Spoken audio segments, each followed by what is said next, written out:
एक मजदूर जब सुबह से शाम तक काम करता है तब उसको शाम की मजदूरी मिलती है और वो है 500 रुपये। अब किसी मजदूर को अगर एक साथ ऑफर मिल जाए कि आज तुम्हें 2000 रुपये मिलेंगे, वो भी चंद घंटों के लिए आपको ये काम करना है, तो कोई भी मजदूर तैयार हो जाएगा वहां पर। दरअसल उत्तर प्रदेश के बलिया का एक इलाका है जिसका नाम है मनियर। वहां पर एक मजदूर से ये कहा जाता है कि तुम्हें कुछ ही देर के लिए 2000 रुपये मिलेंगे, क्या तुम साथ चलोगे? वो पूछता है कि कहाँ चलना है, तो फिर कहा जाता है कि तुम्हारे गांव के भी कई लड़के हैं। बस इतना वो सुनता है और तैयार हो जाता है। अब एक इंटर कॉलेज में सामूहिक विवाह समारोह चल रहा था। उस विवाह समारोह में 568 दुल्हनें आई थी और दूल्हे रह जाते हैं 500 से भी कम। अब ऐसी स्थिति में करे तो क्या करे? तब वो जो मजदूर थे जिन्हें बुलाया गया था, उन्हीं को उन दूल्हों की जगह बिठा दिया जाता है। और इसी बीच में दूल्हे जो थोड़ा कम पड़ जाते हैं, जब दूल्हे कम पड़ जाते हैं तो किसी मीडिया कर्मी ने ये वीडियो बनाया। दरअसल जो दुल्हन थी वो अपने ही हाथों से सिंदूर लगा रही हैं और अपने ही आप से वो वरमाला खुद को डाल रही थी। बस यहीं से ये शोर मचना शुरू हो जाता है कि ये कैसा सामूहिक विवाह है। दरअसल यहाँ तक तो ठीक है, अगर कोई ऐसी गड़बड़ करता है रुपए पैसे पाने के लिए तो ठीक है, मगर आज की जो सच्ची घटना मैं आपको सुनाने जा रही हूँ, इस सच्ची घटना को सुनने के बाद शायद आप भी भौचक्के रह जाएंगे, सोचने पर मजबूर हो जाएंगे कि कोई इंसान गरीबी के चलते आखिरकार इतना बड़ा कदम कैसे उठा सकता है। नमस्कार, स्वागत है आपका हमारे चैनल पर। आज की जो सच्ची घटना मैं आपको सुनाने जा रही हूँ, ये सच्ची घटना है उत्तर प्रदेश का एक जिला लगता है महाराजगंज, और इसी का ही एक विकास खंड परिषद है लक्ष्मीपुर। बात कर रही हूँ 5 मार्च 2024 की दोपहर लगभग 1 बजे के आसपास का ये वाक्य रहा होगा। 38 जोड़े थे और इस 38 जोड़ों का एक साथ सामूहिक विवाह किया जा रहा था। उत्तर प्रदेश की सरकार सामूहिक विवाह के लिए कुछ अनुदान भी यहाँ पर देती है, और जैसे ही इस 38 जोड़ों का विवाह किया जा रहा था, उस वक्त कई अधिकारी भी वहाँ मौजूद होते हैं, कई स्थानीय नेता भी वहाँ मौजूद होते हैं। अब इसी बीच में एक व्यक्ति ने एक वीडियो बनाई, और वीडियो बनाने के बाद वो अपने ही सोशल मीडिया उसको अपने YouTube पर अपलोड कर देता है, ये कहते हुए कि मुख्यमंत्री योगी आदित्यनाथ कितना अच्छा काम कर रहे हैं कि गरीबों की शादियां इस तरीके से करा रहे हैं। जैसे ही उसने अपने इस सोशल अकाउंट पर अपना वीडियो डालता है, वो व्हाट्सएप वगैरह पर अपना वीडियो डालता है, तभी वो वीडियो वायरल होता होता ये गांव तक पहुंच जाता है। दरअसल गांव का नाम होता है कजरी और दूसरे गांव का नाम होता है लेहड़ा और कजरी गांव में जब ये वीडियो पहुंचता है तो लोगों को उस वीडियो को देखने के बाद यकीन नहीं हो रहा था कि आखिरकार ऐसा कैसे हो सकता है, ये सच नहीं हो सकता। तभी यहीं से एक आवाज़ चलती है।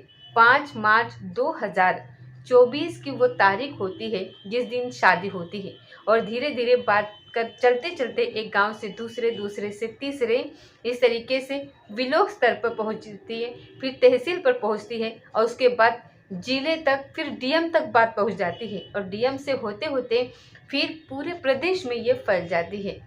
अब शायद ही ऐसा कोई व्यक्ति बचा होगा जो इस घटना के बारे में जानकारी नहीं रखता होगा। दरअसल तफसील से अगर इस कहानी की शुरुआत करें हम, तो कहानी कुछ इस तरीके से शुरू होती है। गांव कजरी, और कजरी के रहने वाली होती है प्रीति यादव, और गांव लेहड़ा का रहने वाला होता है रमेश यादव। ये दोनों एक दूसरे को पसंद करते हैं क्योंकि घर वालों की, परिवार वालों की कुछ ऐसी ही मर्जी थी, दोनों की शादी हो जाती है। शादी होने के बाद ये लड़का रमेश यादव अपने किसी काम से, यानी कि नौकरी करने के लिए घर से बाहर चला जाता है, मेहनत मजदूरी करने के लिए। अब इसी बीच में इन्हें किसी ने बताया कि मुख्यमंत्री योगी आदित्यनाथ द्वारा साल 2017 में एक ऐसी योजना आई थी जिसमें सामूहिक विवाह के बाद दुल्हन को कुछ नगद रुपए मिलते हैं, साथ ही उन्हें घरेलू सामान भी मिलता है। जब ये बात सुनी जाती है तो वो कहती है कि हमारी तो शादी हो चुकी है, लेकिन प्रीति को बिचौलिया यानी कि दलाल जो होता है वो कुछ इस तरीके का लालच देता है और कहता है कि शादी हो चुकी है तो क्या हुआ, तुम्हारा पति ही तो है, बस 7 फेरे लेने हैं, पैसे लेने हैं और घर आ जाना है। और जब ये बात की जाती है तो उसके बाद उसने कहा कि करना क्या होगा। उसने कहा कि इसके लिए तुम्हें ऑनलाइन आवेदन करना होगा। अब शादीशुदा प्रीति ने ऑनलाइन आवेदन कर दिया। दूसरे तरफ से आवेदन करता है रमेश यादव। आवेदन की सारी प्रक्रियाएं हो जाती हैं और प्रक्रियाएं पूरी होने के बाद कुल मिलाकर के एक शादी की तारीख 5 मार्च 2024 तय कर दी जाती है और इसके लिए स्थान वगैरह एकदम तय किए जाते हैं। विकास खंड परिषद लक्ष्मीपुर उस मैदान में 38 जोड़ों की शादी के लिए बकायदा विवाह का मंडप सज जाता है और मंडप सजने के बाद अब यहाँ पर इंतज़ार अगर किया जा रहा था तो दूल्हा और दुल्हन और उनके परिवार के लोग आ जाएं तो ये प्रक्रियाएं शुरू हो जाएं। 2 पंडित जी थे। एक पंडित जी का काम था कि मंत्र पढ़ना और दूसरे पंडित जी का काम था कि दूल्हा और दुल्हन को दिशा निर्देश देना, क्योंकि सामूहिक रूप से विवाह कराने में कई तरीके की अड़चनें होती है। इसी तरीके से जब अड़चने वाली बात थी तो 1 बज जाता है। जब 1 बज जाता है तो प्रीति तो आ जाती है, लेकिन रमेश यादव जो उसका पति होता है, जिससे उसकी फिर से शादी होने वाली थी, वो नहीं आया था। ऐसी स्थिति में करे तो क्या करे। बिचौलिया ने कहा कि अगर ये शादी नहीं हुई तो तुमने जो आवेदन किया है वो तो पैसे मारे ही जाएंगे, लेकिन सरकार की तरफ से जो अनुदान मिलने वाला है वो भी खामखा मारा जाएगा। इसीलिए कुछ यहाँ पर अब करना चाहिए। अब दूल्हा कहाँ से लाए, इसी बात को लेकर के थोड़ी सी समस्या बन जाती है। अब ऐसी स्थिति पैदा हो जाती है कि दूल्हा है ही नहीं, दूल्हा आया ही नहीं, लेकिन रमेश ने आवेदन तो किया था, लेकिन आवेदन करने के बाद वो मौके पर नहीं पहुंचता है। तो ऐसी स्थिति में ये शादी नहीं होती है तो फिर इन्हें अनुदान नहीं मिलेगा। अब ऐसी स्थिति में जो इस लड़की का सगा भाई होता है, जिसका नाम कृष्णा यादव होता है, कृष्णा यादव पास में ही खड़ा था।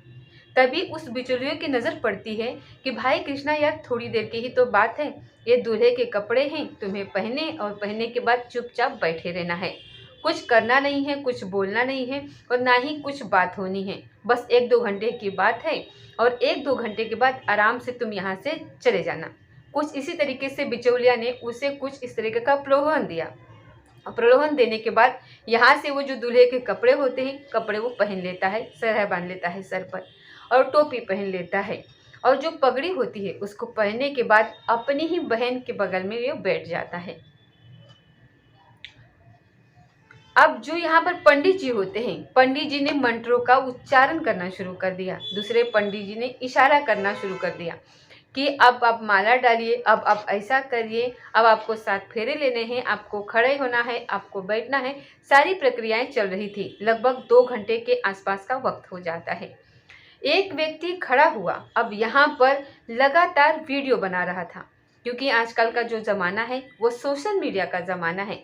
कहते हैं कि जिसके हाथ में मोबाइल होता है वो पत्रकार होता है, इसीलिए एंड्रॉयड फ़ोन निकालता है और वो वीडियो बनाना लगातार शुरू कर देता है।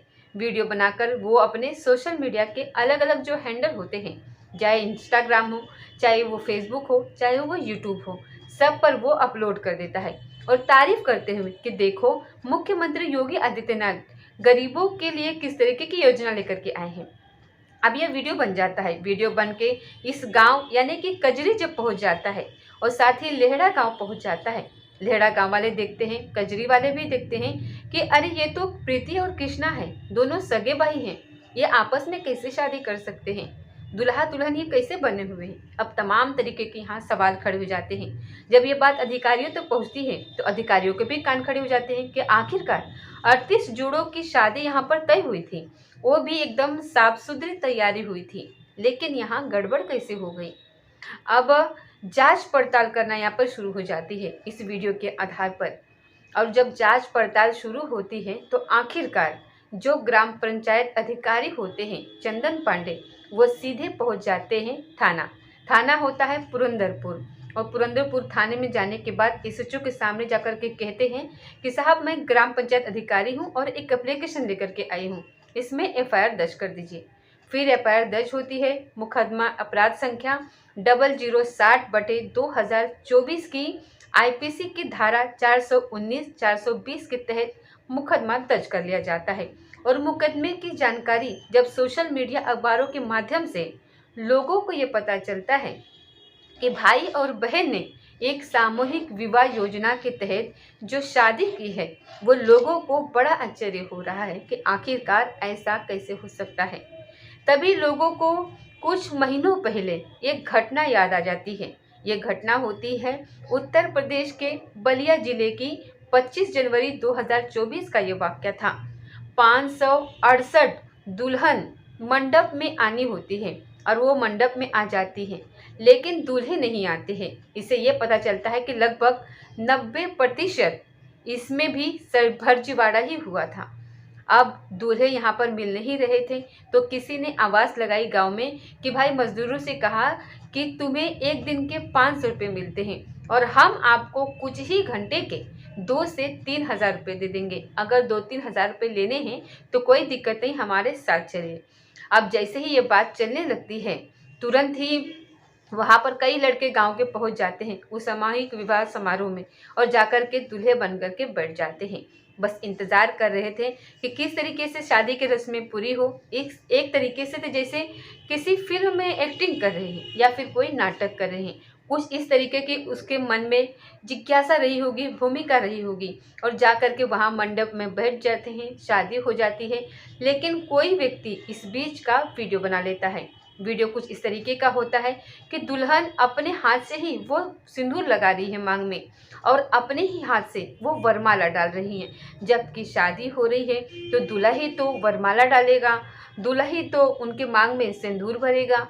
अब जब ये वीडियो सोशल मीडिया पर वायरल होती है तो जो लड़के मजदूर होते हैं, मजदूरी करने के हिसाब से वहाँ पर गए थे, दूल्हा बने थे वहाँ पर, उन्हें पैसे मिलते, वो जा कर के बोले कि साहब मेरे पैसे दे दो।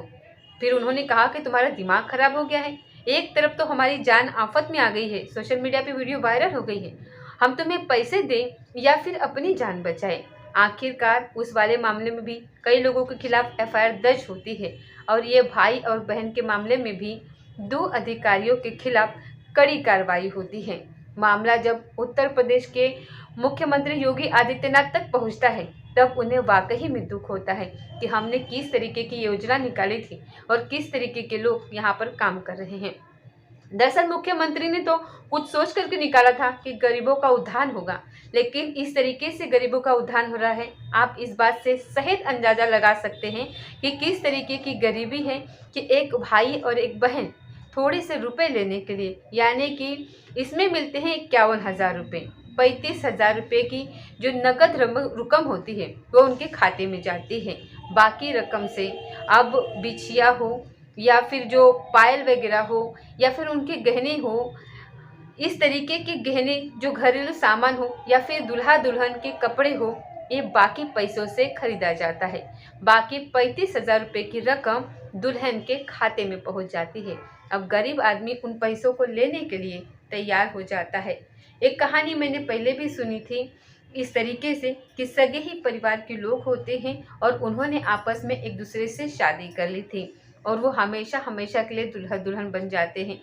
प्रीति की शादी हो चुकी थी, लेकिन शादी होने के बाद भी वो अपने ही सगे भाई से एक बार फिर से शादी कर लेती है और ये शादी पूरे इलाके में, पूरे भारत में चर्चा का विषय बन जाती है। दोस्तों, इस पूरे घटनाक्रम को सुनाने का उद्देश्य किसी को परेशान करना नहीं है, किसी का दिल दुखाना नहीं है, बल्कि आपको जागरूक करना है, आपको सचेत करना है, आपको बताना है कि लालच बहुत बुरी बला होती है। चाहे वो 2,000 रुपये का लालच हो, चाहे वो पूरे 51,000 रुपये का लालच हो। इसीलिए खुद की कमाई हुई मेहनत से जो पैसे बनते हैं उसकी अलग बात होती है। 2 नंबर 2 के पैसे वो पानी की कमाई होती है और वो पानी में ही चली जाती है। तो दोस्तों, ये थी आज की सच्ची घटना। मिलते हैं अगली किसी सच्ची घटना के साथ। तब तक जय हिंद, जय भारत।